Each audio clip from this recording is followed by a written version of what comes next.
падот на откупната цена на суровото млеко се заканува да го уништи млечното говедарство, предупредуваат сточарите.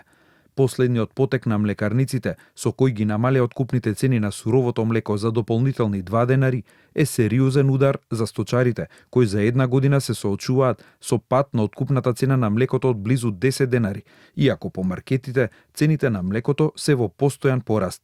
Ако пред една година млеко се откупуваше за 33 па и за 34 денари, денес таа цена е падната на 27-28 денари, а има млекарници кои откупуваат млеко и по мизерни 24 денари за литар, укажуваат сточарите од Сдруженијето Пелагониско поле, кои за овој проблем бараат итен прием кај премиерот Мицкоски. За 6 месеци нас ни се намали негде 8 денари, а во маркетите се зголеми за 15 до 20 денари литар млеко. Така да, некни кога го добивме чеко од пресметката од млекото, нас ни дојде 2 денари поевтино, а на бензинска цената на нафтата 2 денари одма се поскапи. Значи, во истиот момент. Така да, состојбата многу тешка во моментот. Сточарите со апел до власта да се пуштат пари за субвенциите, бидејќи немаат земено за 10 месеци за млекото. Сега, во време на пролетна сејдба, кога имаат најмногу трошоци за производство на поевтина храна, за да може да ја пребродат кризата со ниските откупни цени на млекото.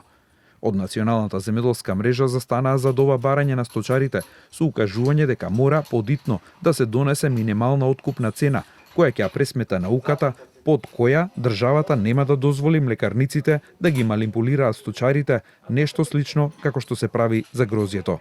Во овој момент, значи, ние како Национална земјоделска мрежа инициираме и бараме од владата, односно од ресорното министерство, да се инициира еден процес, значи да се донесе некои законски решенија кои на некој начин ќе гарантираат таа заштита цена. Значи минимална заштита цена со кој сточарите ќе бидат, значи, колку толку на ликвидни. Сега како што стојат работите во овој момент, значи тие работат со дебела загуба и ние сме свесни дека сточарството не е гранка што можеме преку ноќ да ја подигнеме. Тие укажуваат и дека државата мора посериозно да се позанимава со маржите на млекото и млечните производи, заради драстичната разлика во цена од фарма до полица во продавница.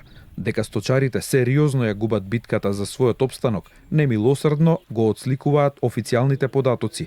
Според последните податоци на Државниот завод за статистика, во 2025 година вкупниот број на говеда е 142.000, додека во 2011 бил 265.000, двојно повеќе. Овие бројки, кои последниве 15 години се во постојан пат, укажуваат дека неповратно сме изгубиле над 122.000 грла говеда, што се отсликува и во порастот на увозот на млеко.